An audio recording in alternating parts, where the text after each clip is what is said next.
તો નવી ચોપાટીથી નીકળીને અમે આવી ગયા છીએ મરીન ડ્રાઈવ. જો રાહુલભાઈ, મરીન ડ્રાઈવ એવું લાગ્યું ને આ પથ્થર કેમ મૂક્યા હશે બોલ ખુશી? મને તો ખબર છે. આપણા વ્યુઅર્સ ને કયો પૂછો કેમ મૂક્યા હશે, જે જવાબ આપે એને ખબર. આ પથ્થર એ માટે મૂક્યા છે કે પાણીનો જે લહેર આવે ને એને રોકવા માટે. મુંબઈ ડૂબી ના જાય એના માટે પાણી રોડ ઉપર ના આવે. આ સામે દરિયા કિનારો છે. દરિયાના મોજા બહુ મોટા હોય એટલે આવા ત્રિકોણ આકારના પથ્થર મૂકવામાં આવે, જેના કારણે પાણી બહુ ઊંચું ના આવે. સાંજ પડે ને એટલે પાણી બહુ આગળ આવી જાય છે અને પછી એના મોજા વધારે જ આવે. તો આ વ્યૂ છે અહીંયા, એ સામે પથ્થર જ પડ્યા છે. અહીંયા સાંજે પબ્લિક બહુ હોય છે. આ મરીન ડ્રાઈવ આખું બહુ લાંબે સુધી છે અને એની સામેનો વ્યૂ છે. મરીન ડ્રાઈવથી અમે આવી ગયા છીએ ચર્ચ ગેટ, અને ચર્ચ ગેટથી દિલ્હી શું કહેવાય, ઇન્ડિયા ગેટ. ઇન્ડિયા ગેટ જો આ છે ઇન્ડિયા ગેટ.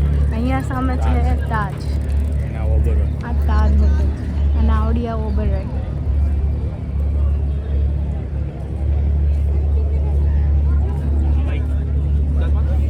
ભાઈ કેવું લાગે? મસ્ત ને? તાજ હોટલનો વ્યૂ જોરદાર નહીં? આ એની એક્ઝેક્ટ સાઈડમાં ગેટવે ઓફ ઇન્ડિયા જોડે કંઈકનું કંઈક કામ અમે આવ્યા હતા પહેલાં ત્યારે ચાલુ જ હતું, અત્યારે ચાલુ જ છે થોડું ઘણું. અહીંયા સામે દરિયો છે અને ત્યાંથી બોટ લઈ જાય છે એલિફન્ટા. આજે તો અમારે એક જ દિવસ છે એટલા માટે અમે આજ તો કંઈ મેળ નહીં આવે, કેમ કે હજી અમારે ખરીદી એ બાકી છે. પણ બોટથી જઈએ ને તો 2 કલાક લાગી જાય છે. હા, જવા અમે લગભગ 2-2.5 વર્ષ પહેલાં આવ્યા હતા ને ત્યારે અમે ગયા હતા એલિફન્ટા. લગભગ 2 કલાકનો રસ્તો છે, બોટ લઈ જાય ત્યાં એલિફન્ટા સુધી, પછી પાછી લઈ આવે બીજી બોટ. અહીંથી જવાય. ટિકિટ કંઈક હોય, ટિકિટ તો યાદ નથી પણ અહીંથી લઈ જાય. ટાપુ છે એલિફન્ટા, ટાપુ છે નાનો, ત્યાં સુધી લઈ જાય. તો અને મરીન ડ્રાઈવથી અહીંયા ટેક્સીમાં આવ્યા 100 રૂપિયા થાય, 100 થી 120 રૂપિયા. અને ટ્રેનમાં આવો તો સસ્તું પડે. હા, ટ્રેનમાં તો 10-10 રૂપિયા. સફર કરો તો ટ્રેનમાં ટાઈમ હોય ને તો ટ્રેનમાં સફર કરે, સસ્તું બહુ પડે.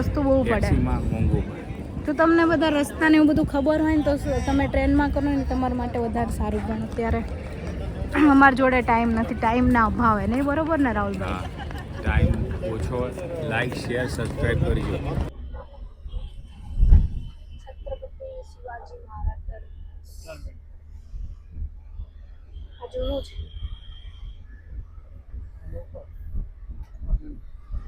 મુંબઈમાં મોસ્ટ ઓફ આ ટાઈપની બિલ્ડિંગો જોવા મળે. અંગ્રેજો ટાઈમના બનાવેલી પણ ઘણી બિલ્ડિંગો છે. તો લગભગ સવારના 10 વાગ્યાની અમે શોપિંગ ચાલુ કરી દીધી હતી કપડાની, અને 2 વાગ્યા છે ને અમારી હજી કપડાની જ શોપિંગ પતી છે દુકાન માટે. બરોબર, તો અત્યારે અમે નીકળી ગયા છીએ બાંદ્રા જવા, બેન્ડ સ્ટેન્ડ. ત્યાં બધા સેલિબ્રિટીઓના ઘર છે. જોડે જોડે જોઈશું, તમને બતાવશું, વિડીયોમાં આગળ બન્યા રહેજો. અને હજી તો કટલેરીની શોપિંગ, ઇમિટેશનની શોપિંગ હજી તો બાકી છે, ખાલી કપડાની પતી છે. તો સેલિબ્રિટીઓના ઘર પતે પછી આપણે જઈશું ઇમિટેશનની ખરીદી કરવા. તો પહોંચી ગયા છીએ અમે બાંદ્રા, અને અમારી સામે છે શાહરુખ ખાનનું ઘર મન્નત. પણ અત્યારે શાહરુખ ખાન અવેલેબલ નથી, કેમ કે એમને રિનોવેશનનું કામ ચાલે છે. સો ખાલી જોઈ લો. એના બર્થડેના દિવસે અહીંયા આવે એના ફ્રેન્ડ્સને મળવા.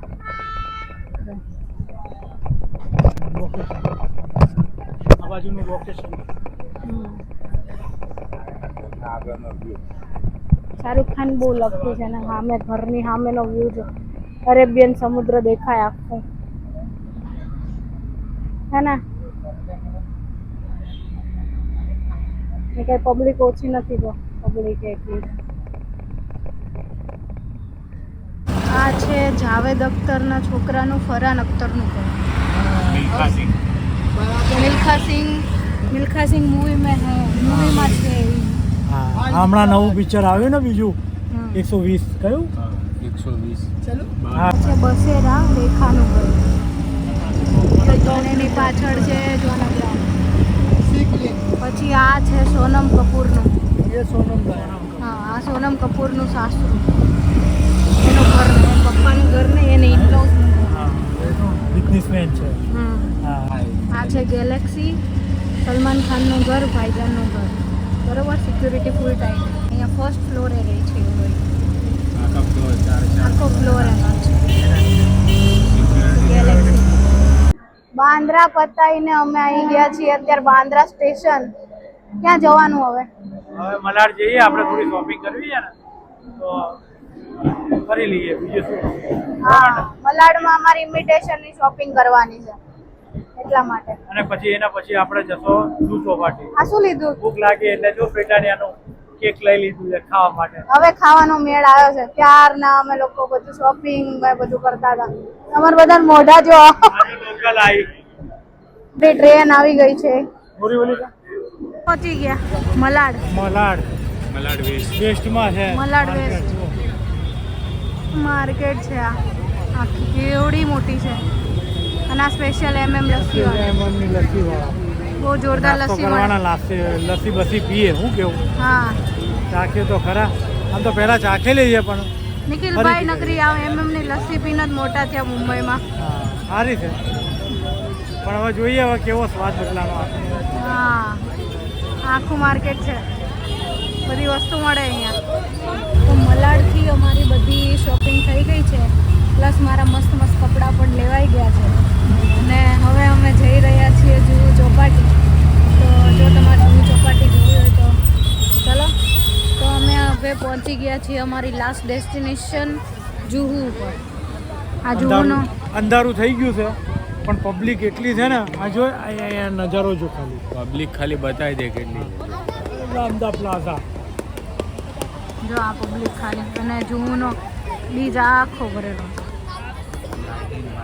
બધું. તમને નાસ્તો ને એવું કરવું હોય તો બધું મળે. અહીંયા નારિયેળ છે, ત્યાં પાણીપુરી છે, બધું છે.